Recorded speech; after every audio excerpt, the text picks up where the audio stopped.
Em nome do Pai, do Filho e do Espírito Santo. Amém.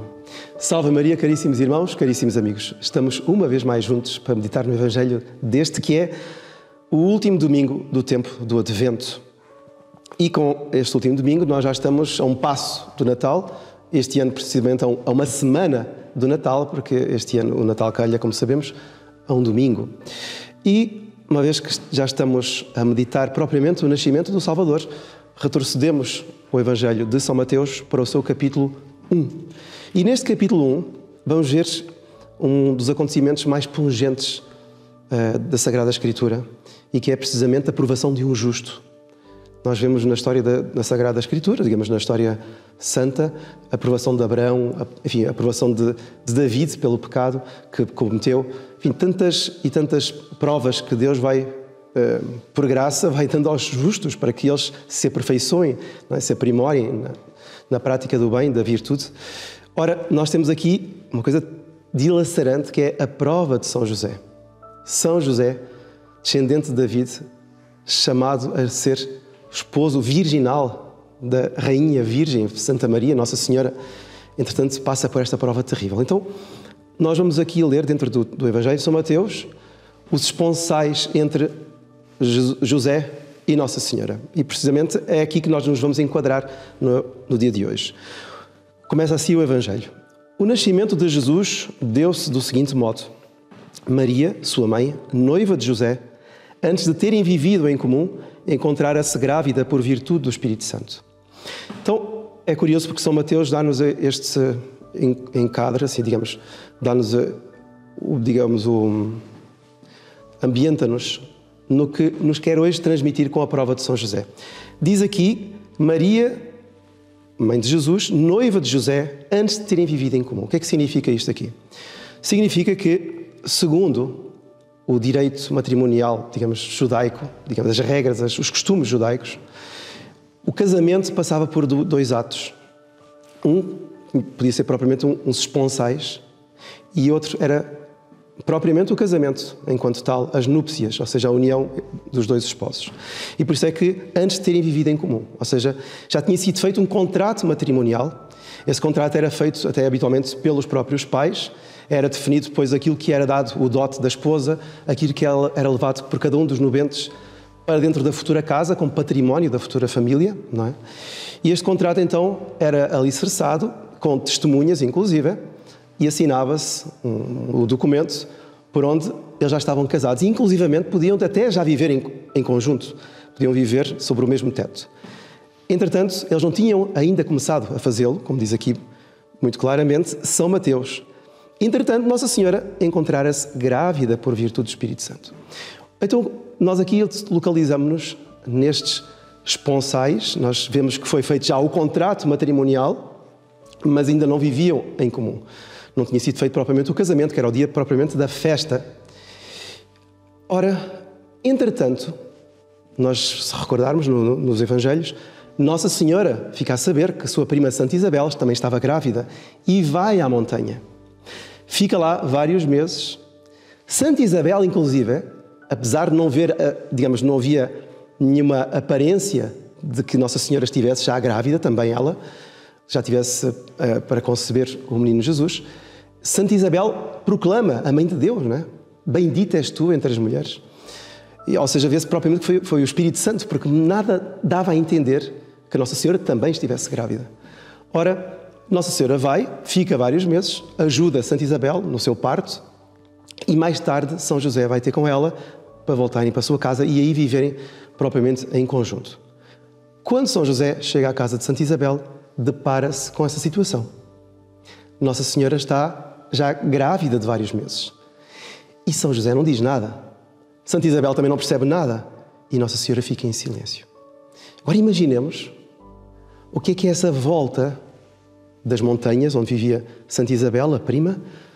Imagine a volta das montanhas, Nossa Senhora a vir com São José vendo que Nossa Senhora está para dar à luz.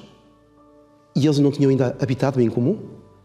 E Nossa Senhora, percebendo que São José, porque, enfim, é uma coisa, é de senso comum, não é? São José, óbvio que vai ver Nossa Senhora grávida. O que é que ele estará a pensar? Não é? E eu não lhe posso dizer nada, porque o anjo não me encarregou de dizer alguma coisa, o anjo não me deu nenhuma indicação. Então eu percebo, tem um feeling assim, Nossa Senhora tinha, que não é o caso de dizer nada, que Deus irá providenciar. Mas ao mesmo tempo São José, naquele drama, naquela perplexidade, eu não entendo o que é que está a acontecer. Mas eu confio totalmente na providência e eu confio totalmente na minha esposa.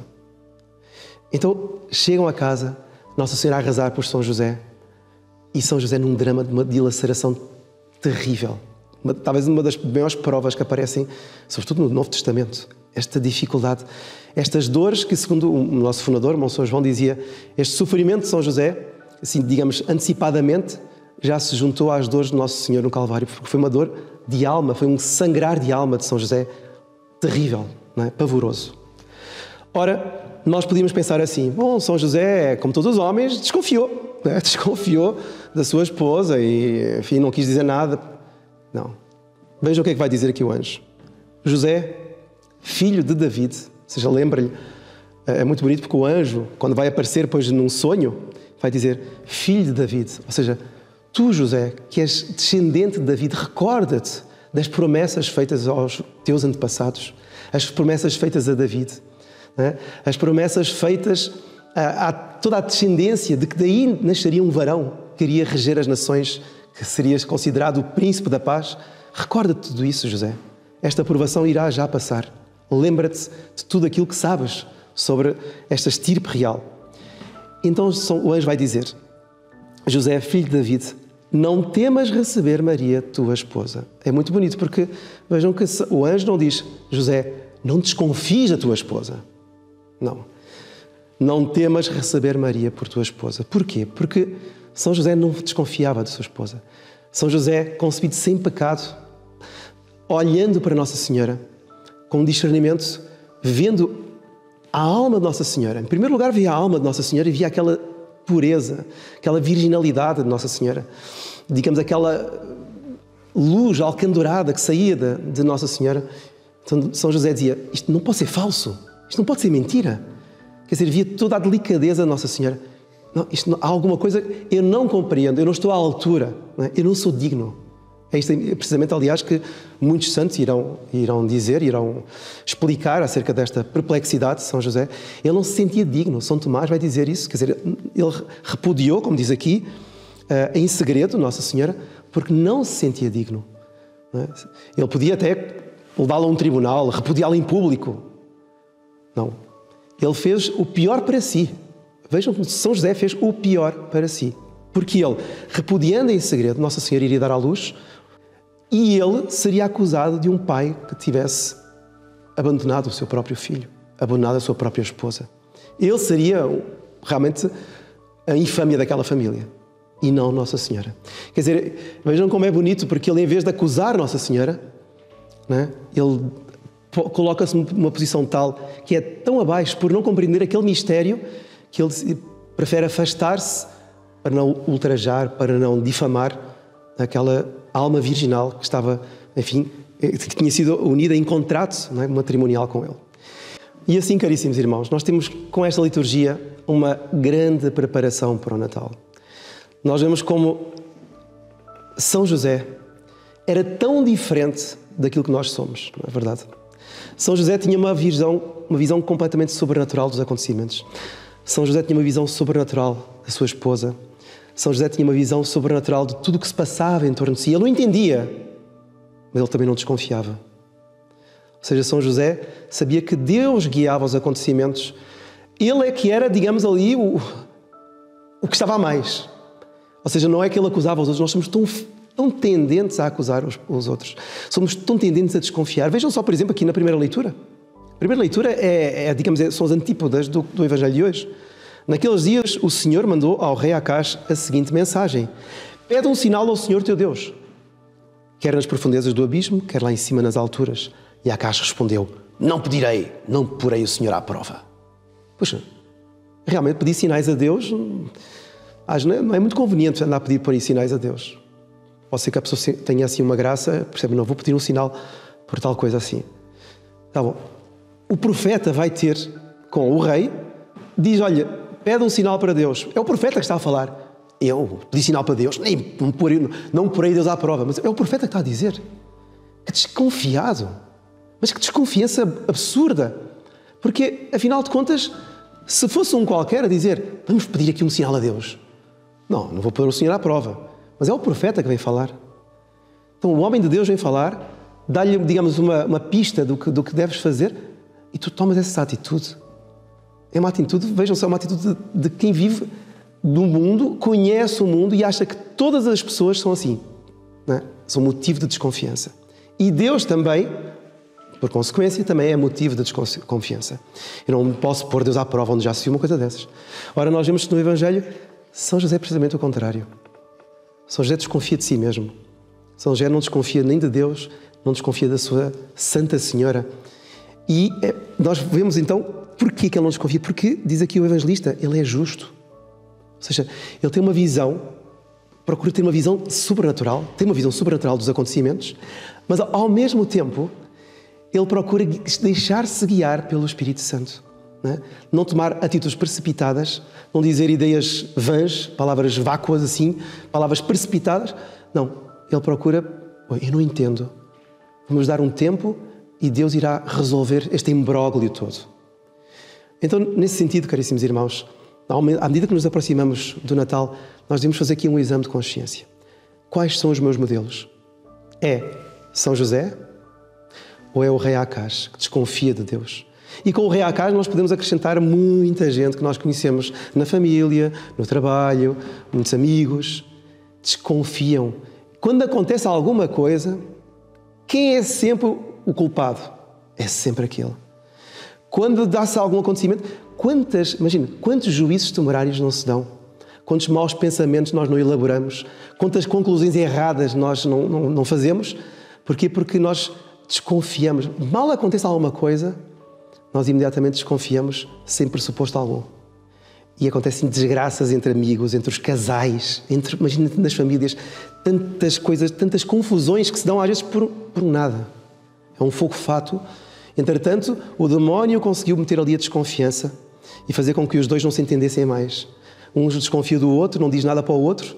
São silêncios dentro do pecado, não são silêncios santos como este de São José e de Nossa Senhora, porque os dois estavam em silêncio, procurando a vontade de Deus. E muitas vezes as pessoas ficam em silêncio, porquê? Porque são orgulhosas, porque não querem dar o braço a torcer. E era tão simples rezar, juntar as mãos e pedir a Deus ajuda. Eu não entendo, eu nesta situação sinto-me um indigno. Eu peço a Deus que me resolva, porque de alguma forma pode ser que até eu não seja o culpado, mas eu não entendo e peço a Deus que peço a Nossa Senhora que coloque aqui o seu manto e de alguma forma todas as coisas se esclareçam. Não é? Pensar como São José, não pensar como Acaz. Porque é muito bonito, porque o sinal que não veio para Acaz veio para São José. E qual era o sinal? Era a própria esposa. Era Nossa Senhora, em quem ele tinha visto santidade. É? E ele dizia assim, a santidade não mente. Aquilo que eu vi na alma dela não é mentira, não pode ser mentira. E de facto não era. E o anjo então lhe disse, não temas. Maria, não é? Como diz aqui o Evangelho, muito bonito, o que nela se gerou é fruto do Espírito Santo. Que graça para São José, que graça para quem confiar, caríssimos irmãos, neste Natal, para quem souber confiar na providência. Em todos os momentos, pode ser graças, digamos, podem ser provações particulares, podem ser provações familiares, podem ser provações na linha laboral, não é? Problemas nos negócios, no trabalho. Quem souber confiar, ainda mais vendo o mundo como está, toda a situação calamitosa da guerra, da situação atual, está bom. Quem souber confiar, colocar sua confiança em Deus, esse receberá graças de consolação e verá todo esse novelo desvanecido.